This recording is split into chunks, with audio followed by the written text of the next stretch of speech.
Hi everyone, this is Jerry. This is the game between Magnus Carlsen versus the world. Magnus had the white pieces and was essentially playing against three grandmasters who would put out their suggestions, and then the rest of the world would decide which of those moves was the one to be played. So whatever the overall consensus was on what the world decided on from those grandmaster suggested moves would be the move played. The GMs that were participating in this were Maxime Vachier-Lagrave, Judit, Polgar, and Hikaru Nakamura. So Magnus with the white pieces opens with one d4, and the world decides on knight f6, c4, and g6. So we're going into a King's Indian setup, knight f3, bishop g7, and g3. So Magnus is opting to fianchetto his king's bishop as well. Black castles, and we see bishop g2. So these two moves pretty much go hand in hand, g3, bishop g2. Similarly, g6, bishop g7. d6 looks to support either e5 or c5 advance, where in both instances they are striking at the d4 pawn, which is what you want to do essentially if you're going to be fianchettoing your bishop. You want to put pressure on this pawn in some way. You want to make that pawn either move forward, you want to make that pawn advance, you want to make it do something. You don't want to let these two white pawns just sit there forever. As long as they sit there, they're controlling a great number of squares. So let's make this d4 pawn move or do something in some way. So knight c3, knight c6. Well, since this knight is on c6, we're not going to be seeing c5 most likely, so you're pretty much saying now as black, you're going to be playing e5 to strike at the d4 pawn. So white castles, and sure enough, e5 comes. Question to this pawn, what are you going to do? Magnus decides on d5. So what does this do exactly? First and foremost, puts pressure on the knight. Okay, it attacks the knight, but also it's a space gaining move. This pawn is now, you could consider it to be in black's territory. It's on black's one of those four ranks, and since it's a pawn that is on the queen side of the board, we could now say that white has a space advantage on the queen side of the board, and so that would be an indicator that white should be looking to play on the queen side of the board with moves like maybe a3, b4, c5, trying to make some sort of progress, and by progress I mean some sort of open file so that maybe the rooks can then take part on the queen side of the board. How black responds is with knight e7. One other consideration is to play knight b8 with thoughts of maybe playing a5 followed by knight a6, where the goal is to kind of try and clamp down on these two squares here, or in other words try and make it maybe a little bit more difficult for white to advance on the queen side of the board. Or maybe just play knight d7 and say that, well, you know, I'm going to take the time to make this knight b8 move and then come to d7 because maybe it's a little bit better placed than being on e7. As it turns out in this game, the knight did play to e7 and unfortunately was pretty much shut out of the game for good. Magnus follows up with e4, a very purposeful move, just establishing another pawn in the center, lending another supporter to this pawn on d5, and just taking away squares from the black pieces. We won't be seeing any knight or bishop moving to f5 for sure. So just a very good move, placing a pawn in the center, and this knight unfortunately really doesn't contribute much in this game. So c6 looks to try and just crack at this d5 pawn, the one that's advanced the furthest, the one that's in black's territory. The downside with such a move is that this d6 pawn now becomes a liability, or at least it could become a potential target. It's now going to have to be watched over by pieces should it ever be attacked. One other feature is that, of course, the queen is now allowed to come out along this diagonal. Is that necessarily a good thing? I'm not so sure in this position, but those are just a couple quick points to note. With such a move, c6 strikes at d5 and allows the queen to come out potentially. So a4, looking to gain some more space. You could reason that after this move, now there's potential to maybe allow this rook to come into play with one of those rook up and over type of moves, or some people call it rovers. So a4 maybe even looks forward to pressing a5, as occurs in this game. So what is the end result of these sorts of pawn moves? By playing this pawn advance to a4, you could at some point say to yourself, well, that pawn could potentially be indirectly influencing this d5 square, as awkward as that may seem. But given time, when this pawn advances to a4 and then a5, and if allowed to get to a6, you really start to put pressure on this little pawn chain that black has on b7 and c6. And if you can make this pawn move, then you're allowed to now capture on c6, and then black wouldn't have a pawn that could recapture. And as a result, your knight on c3 could then come to life on the d5 square.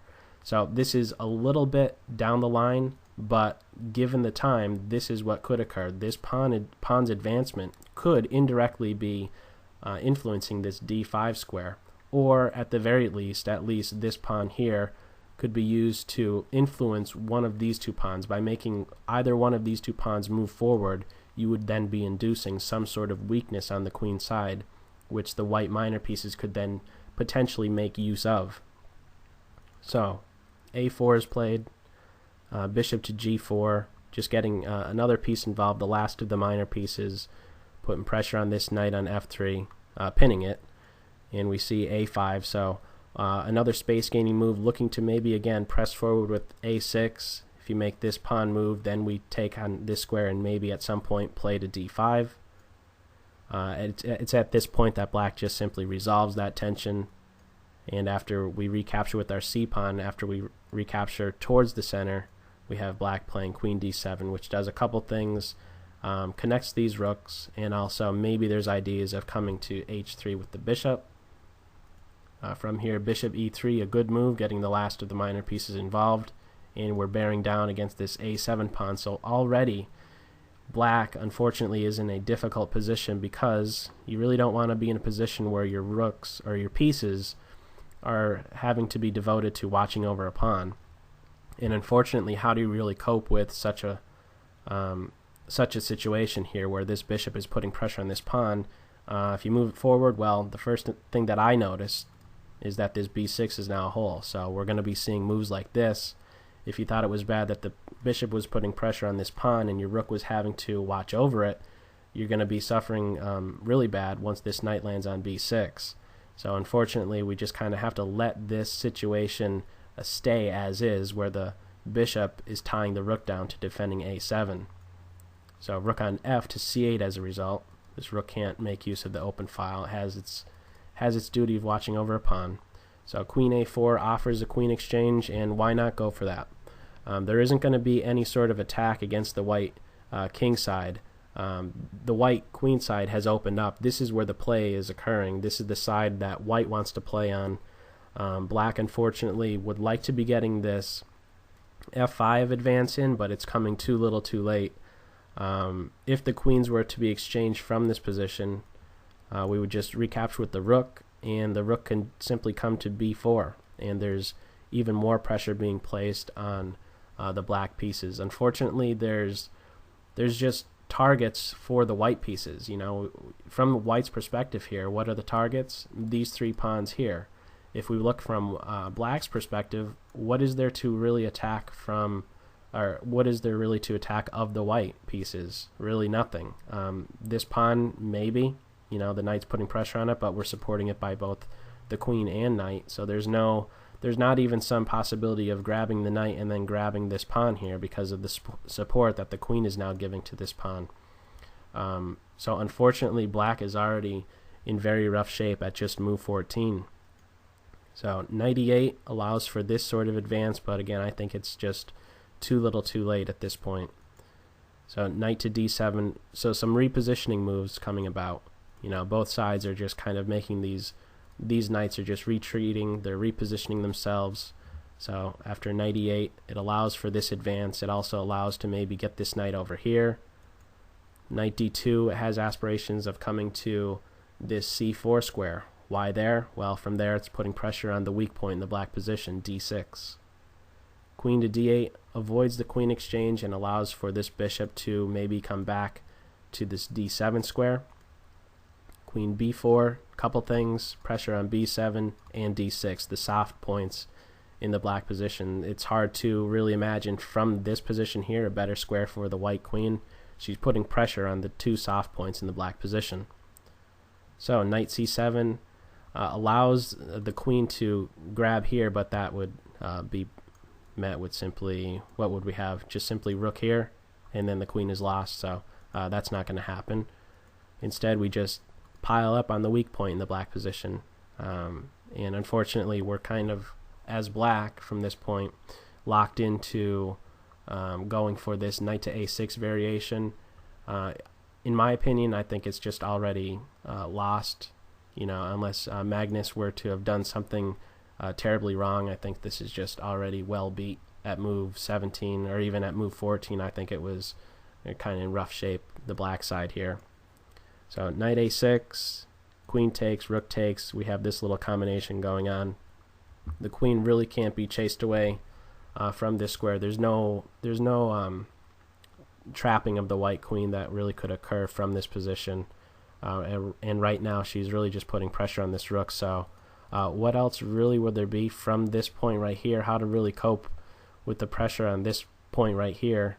You really just have to go for this sort of variation at this point. So knight a6, take the pawn, allow this knight exchange to occur. So white is just already up a pawn, and this queen is still putting pressure on these two soft points in the black position. Also, there's this bishop who's putting pressure on the a7 pawn as well. So rook b7 gets out of the queen's view, and now we have just a little bit of repositioning going on. f3 chases this bishop back to c8, but also, by doing this f3 move, we're now allowing this sort of retreat to occur. So queen e7 watches over b2, and now we have finally f5 coming, but again, it's just too little too late. Simply queen d2 has thoughts of moving the knight, and then there'd be a discovered attack against the rook. Bishop a6, simple threat to meet. Simply bring it to c1, an open file. Not an inconvenience whatsoever. In fact, if the bishop even didn't come to a6, you may very well have just seen this rook to c1 move. So queen b8 watches over the rook. In case the knight moves, the rook will then be defended. Knight to a4 watches over b2, and already there's tactical ideas, since this square right here, you could regard this as an intersection square where two or more pieces can potentially go to this b6 square. You may very well see a piece landing there, whether it be a bishop or a knight, both of which would be interfering with the queen's communication with the rook. So that would then renew some sort of threat of queen takes rook, as happened in this game. What we did see is rook b8 just getting out of that possibility, and after rook c3, unfortunately the rook has to go back. So what was really accomplished from here? Not a whole lot with these last couple moves on the black side, unfortunately. So there was really just some improvement on the white side, but really what do you expect playing against the world's number one? This is really just downhill from here. So rook a3 was played, followed by f4, looking to maybe white will take here, and after recapture like this, this bishop at least comes to life, but white would still be doing well from this position, but Magnus simply doesn't even allow that sort of variation to occur. Simply just tucks the bishop back and says, I'm going to keep this bishop positioned in a way where it's contributing to the position not at all. So after the bishop just goes back, we have bishop to a6, and from here we saw knight to b6 going into just a nice little combination, which is just winning in all variations for white. In fact, white was better throughout this whole game. Knight b6, we could have probably just seen maybe even a move like g4, pretty much saying this bishop is not going to do anything. It's really just locked out of the game, locked out of contributing whatsoever to the queen side. But we saw just some calculation done by white here. We simply have knight b6. Again, by playing here, you're interfering with the queen's communication with the rook, so now queen takes rook is possible. Pawn takes, queen takes rook, pawn takes bishop. And what do we have now as a result? Well, white is up in exchange, but black will be getting this knight back, but there's too many problems for black to still solve from this position. The pieces are not coordinated well. This knight, unfortunately, is just, how can it really get into play? Wherever it looks to advance in forward motion. It's just boxed out essentially by these two white pawns. So after rook to b3, we're finally getting ready to just unpin our knight, move our knight away. So that's why we see the knight being taken now. Series of exchanges, and this now is a passed pawn. So what do we do with passed pawns? We push them. a6, king f7, looking to maybe try and get this king involved in the resulting endgame, but it's long gone from here. The queens come off the board, and sure enough, all three of these pawns that I was referencing earlier end up falling in this game. Those were the weak points in the position, and sure enough, every single one of them end up going off the board. So rook takes pawn. What is there really to do from here? King to e8. There's really no way to even protect this pawn. This rook is tied down to just staying in front of this pawn, so it can't advance. So unfortunately, as black, you're tied down to just giving up material right here. It's already a resignable position. Bishop f8, indirectly getting ready to grab this rook. Black dodges that and sees this little combination. Okay, yeah, the knight could grab this pawn. If we grab the knight, it would be bishop check, but Magnus will not be falling for that. Simply rook b8, pinning the bishop to the king. Bishop check, king g3. There's no good continuation for black in this position. So knight to e7, unfortunately, you're having to watch over pinned piece. Not a good position to be in. And we just pile up on the pinned piece. So it's just downhill from here, series of exchanges. And after rook c1, we have rook c7, rook takes bishop, rook takes rook, and passed pawns must be pushed. So a7, since this knight is pinned, it can't capture, and it is at this point that the world ends up resigning to the world's #1, Magnus Carlsen. So that's all for this video. Hope you got something out of it. Take care. Bye.